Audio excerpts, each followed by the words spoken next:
Welcome back to Virtual Shakeup. I'm delighted to invite Jess Tyler, who is the Senior Vice President of Events and Strategic Development at Marijuana Business Daily, to join us today.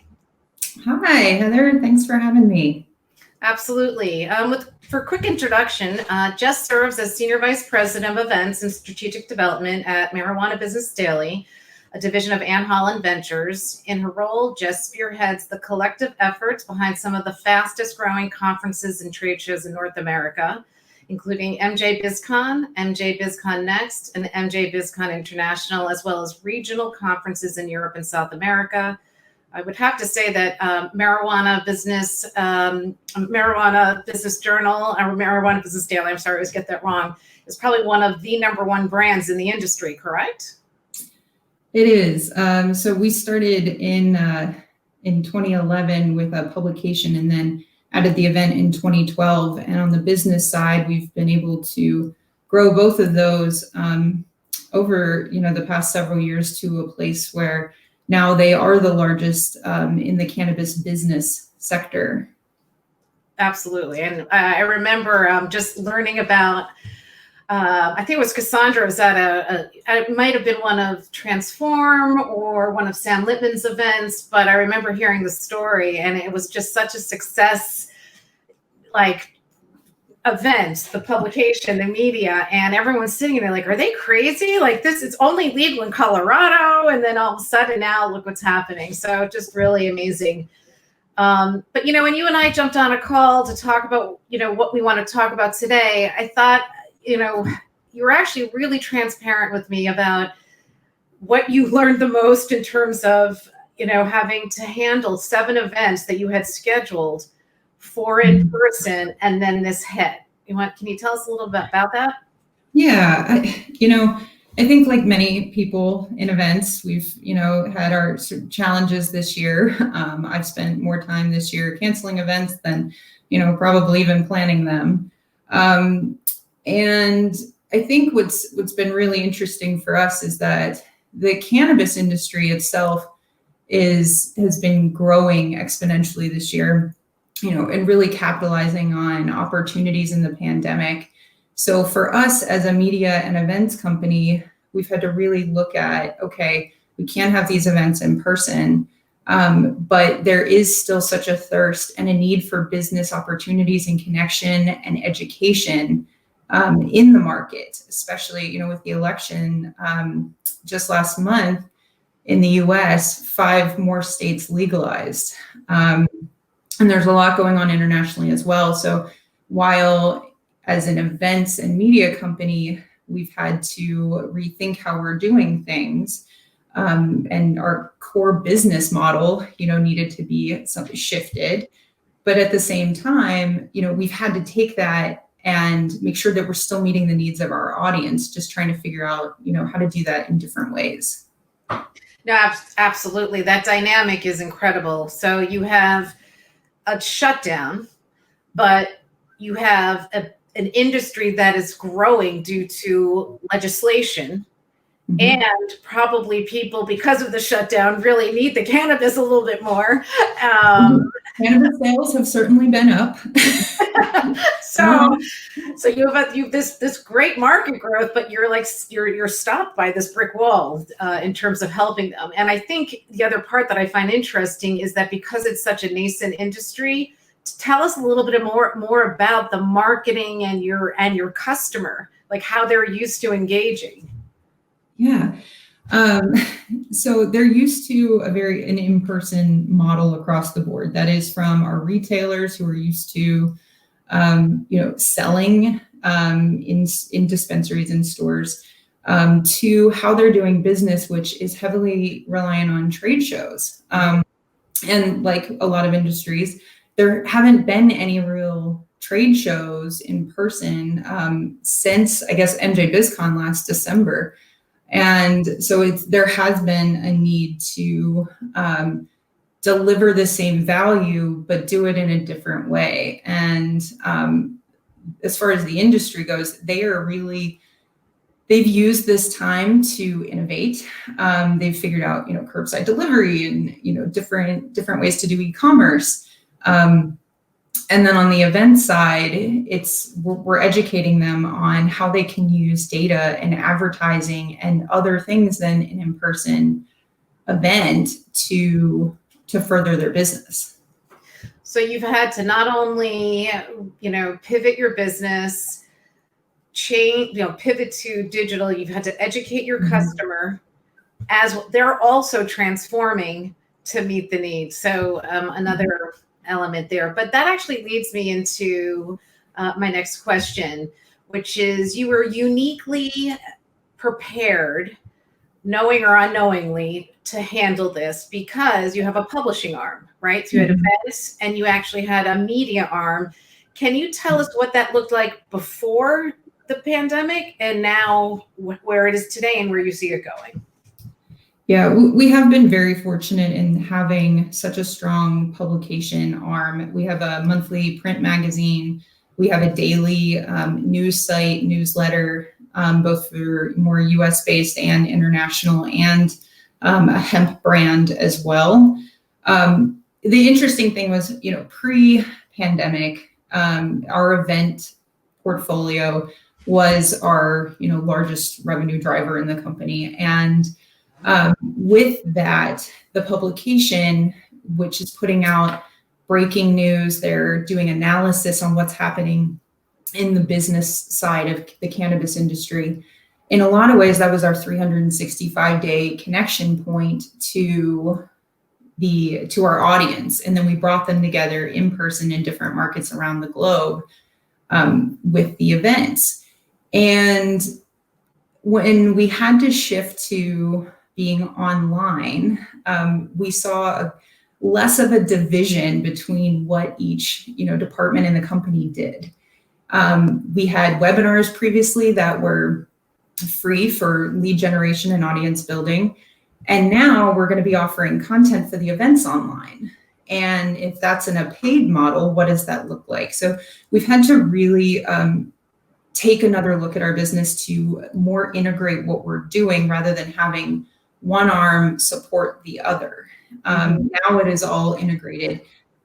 People in our staff in the editorial departments are working on the events more so now, and vice versa. So that's been really interesting. And I think when I look at virtual and what we're doing in a digital environment with events, it's no longer an event strategy, it's a content strategy. And when you take a step back and you look at that, some of the products that you're offering might not make sense anymore, or there might be new opportunities. You have to really look at the audience needs and then build from there. Absolutely. I always used to call our content, when I ran my own portfolio of media products, the editorial is the Octopus Head, right? And that strategy has to fit all of the channels, your different distribution channels that you're meeting your audience. It's whenever, however, they want to engage with you. But we took a poll really quickly about trying to understand what kinds of people we have attending in terms of their industry. And the results of the poll are, so describe your business. 38% are an association. Let's put them on the screen here. Other, 25%. So what are they? And then event organizer, which might have been the most obvious one we thought might be top, is 13%. But you've also got corporation and consultants as well. Interestingly, no media companies or nobody that identifies as a media company. Yeah, the media sometimes has become not such the hot word. Information business, I think now is really, or content business. Okay, so getting back to the questions that that I have for you in this, your business model, and now that you're talking about a tighter integration with your publishing arm, what has changed? And you touched on it with the content. What else has changed on your team in terms of handling sales or marketing? Are they merging together to handle the portfolio, or are they siloed? So for us, both marketing and sales have always been integrated. They do both the publication and the events. But again, it is looking at, we are trying to reach the same audience with every product we have. And so understanding what you're offering and what subset of your audience you should be offering it to, and what the value is, and how does it, you have to be careful that it doesn't compete with other products you have. I want to talk a little bit about specifically our sales side. I have seen on the virtual event side that sales has made probably the largest shift. And that's because when you're selling an in-person event, your customers, everyone knows what that is. You call them up, you say, basically, do you want this slab of concrete? Here's, you know what you're going to get out of it. Maybe you know what's included in it, an ID sign, a table, 2 chairs, maybe carpet. Those things are very commonly understood. Now that we've made this shift into an all online environment, it's very different in that there's a level of education that's needed about what is the product that you're offering, what is the ROI, making sure that everybody understands it, from your sales team, who has to become the general services contractor and offer support and explain how the platform works and what they're going to get out of it, what they can do with it, to then you're talking to your customer, who's typically someone in marketing, who then has to go explain it to one of their executives to get sign off on it. And this process, we're finding, takes, where it was 1 phone call for a booth, now it's 4 to 5 phone calls plus demos plus video. And when you're really building the plane as you're flying it, that can be hard. So what I have taken out of this is that we really, the sales cycle is much longer. And so you need more lead time. I would say that you really need to have all of your information about what the product is you're offering up front. This is one of those things where don't go out with half of the information and then expect to add it back in later, because you could definitely lose sales on that. Training your sales team to be able to have all of the information, be an expert in the platform up front, that has been huge for us. And then, something that we did that I think really helped is, so right now we're actually in our main event, final week of our MJBizCon digital show. And we actually been running this event for 5 weeks, which has been a long 5 weeks. It's been a really good 5 weeks, but with that, what we were able to do, we had these pass holder days. So each day was themed. We did 2 to 3 a week, where one was on the Latin American market, one was on the Canadian market, one was on investing, and so forth. And what that allowed us to do was demo the live platform for the sales team. They could actually call a customer and screen share, so they understood what they were getting out of it. And that, that has been immensely helpful, and something that if you only have a 3-day shot at it, that makes it a lot harder on the front end to explain in advance. That's brilliant. So you had a 5-week show. I mean, I love the fact that you created themes by day. So broader audience, but I go hone in on what I want. But on top of it, you have this sales, it's literally a live sales demo for 5 weeks. And you bring in other customers to say, hey, here's how the booth works. Where I don't like the word booth. We'll get into that later. Here's how the marketplace works. Here's how thought leadership works. Here's how meetings work. I love that. That's great. And, I think what we've all seen this year is that the first time you make that shift to all digital, you don't have historical data to sell upon. And that is so hard. We even got asked how many. We typically have 35,000 attendees in Las Vegas, and we were being asked, well, if you're going online, how many attendees do you think you'll have? I was like, well, I don't know. So there's, without having that historical data. So we were able to start generating that throughout the pass holder days, that by the time we got to the main event, this week, we were able to say, here's what we're seeing. Here are the page views. Here's the leads per sponsor, those types of things that we didn't have before. So having all of that up front, I think is very helpful for the sales team, and just to, help them stay resilient, because when you have to go from doing, one phone call to 5 per sale, it's, it wears on you. Right. And I, as a sort of a side note, I see that this situation is really going to put pressure on a lot of organizations to really rethink their sales organizational structure because of to get the revenue velocity, you're going to have very focused roles. And then underlying that is, just like you said, this whole thing about sales enablement. I mean, you have to be so prepared. You have to train your sales team. They need to have all the data. You need to get case studies done as soon as humanly possible because you're learning as you go. With that, talk to me a little bit about this notion of customer success. What did you do to ensure, while you're training your sales team who needs to be talking to these customers right now, so it's like learning on the fly, talk to me about customer success. So I think starting with, we did our first virtual event back in the late spring, early summer. And I know I did what, now I'm kind of, preaching against, which is we took an event that we had in person when we were no longer able to go forward with it. We moved it to online. And that is more or less what I did.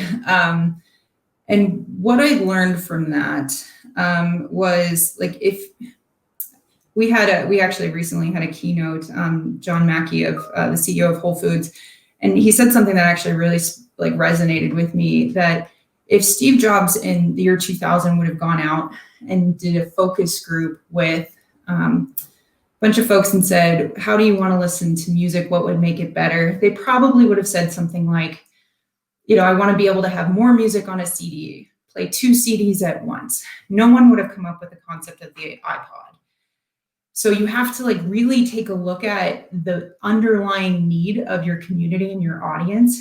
And like Wayne Gretzky, you got to skate to where the puck is going to be, not where it is.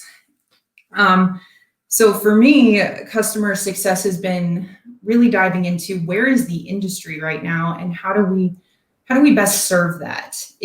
And putting an event online is not exactly, the way that, is going to meet that need, because they want business contacts. They can get webinars, already. So it's more about focusing on the networking, focusing on delivering leads to sponsors and to your vendors. That piece is, I think, the secret key to success on that. Yep, no, absolutely. So we've got some audience questions, but I have one more for you, and because I love this one, because I said this from the very beginning, there is no trade show floor in virtual. There are no booths. So talk to me about the language that you are inspiring your sales team to use now with this digital offering. Yep. This one is very important to me. It was a shift that we made after our first virtual event, where in a live event environment, you think about if you're an attendee, you're walking down the aisle, and I can look over here and see this company is a lighting company. This company has extraction equipment. But if you're online, you're looking at a company logo, and that company may do 20 things. And I'm looking for this very specific product. So it's harder for them to scroll through an alphabetical list of company names and find what they're looking for. That is an initial barrier to virtual event success right there. So we didn't want our client base, either our attendees or our exhibitors, to look at this as a trade show online, because an exhibitor, what they're used to doing, and quite frankly, we work very hard to get, to make sure everyone follows these rules. They have to, in person, stay in their booth and let the attendees come to them. They're not able to go network or, go wander around the show floor and sell. In the digital environment, if they stay in their booth, they're, and just wait for leads to come to them, it's not going to be very successful for them. So we shifted to if you want to create a new product, you have to not use terms that already have definitions in people's minds. So we got rid of booth. You're not allowed to say exhibitor. They're all sponsors. We don't say expo hall. What we instituted on our event that's running right now, which seems to be going very well, is a product and services showcase where literally we have each company upload pictures of their products and information and description so that it's more like going through an Amazon experience, which all of our, B2B attendees, they're consumers too. They are people who shop on Amazon. They live in a digital world. They're used to how that works. So they can go in and filter based on what type of products they're looking for. In cannabis, it's usually, in a lot of cases, it's preferred to have vendors who were within your own state, just due to state by state regulations being so different. So they can filter by that. And it's turning it into a product first approach and setting up meetings to talk about these products instead of saying, here's my booth and let me tell you everything that we have to offer, because you're relying on attendees, taking that first step in to hearing, then what do you have?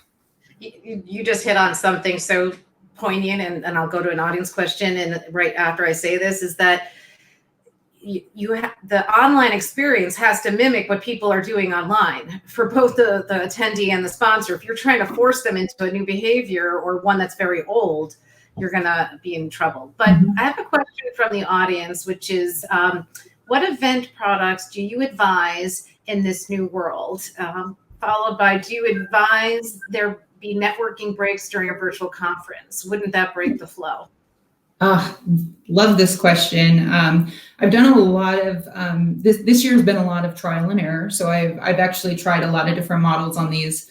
On the event products, there are a lot of platforms out there that are really great. I think you have to decide what you're trying to achieve first. So if you have a heavy trade show floor, the products you're going to want for that are going to be different than if you're heavy content. So, if anybody wants to follow up with me afterwards, I'm happy to talk to you about the research I've done in that area. But what I would recommend would change based on the platform or based on the needs. As far as networking breaks, my own personal research and 2 cents on this is that when you're at home, it's harder to keep attention and focus. So I have long breaks built in between every session. At most, I might do an hour and a half straight through, because as an attendee, you want to check your email, you want to take a phone call, you want to get up and get more coffee. It's not the same as being in person where you can go back to back.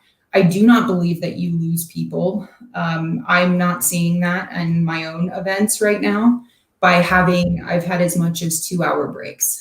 During that time, I think what really makes that kind of work is if you have a functionality where you can connect calendars. So I can go in and figure out the sessions I want to attend, and then I can directly connect it with my Outlook calendar, because, for me at least, let's face it, like if it's not in my Outlook calendar, it doesn't happen.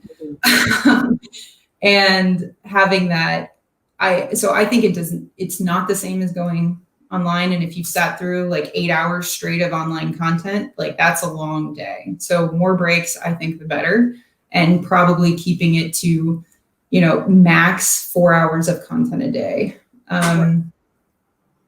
So I don't think it breaks the flow. I think actually in this case, a break in flow is good. No, for sure. And I think we're out of time, unfortunately, but the questions that were not answered, I'll get to, we can follow up later in written format. So thank you so much, Jess. All right. Thank you, everybody. Have a good one.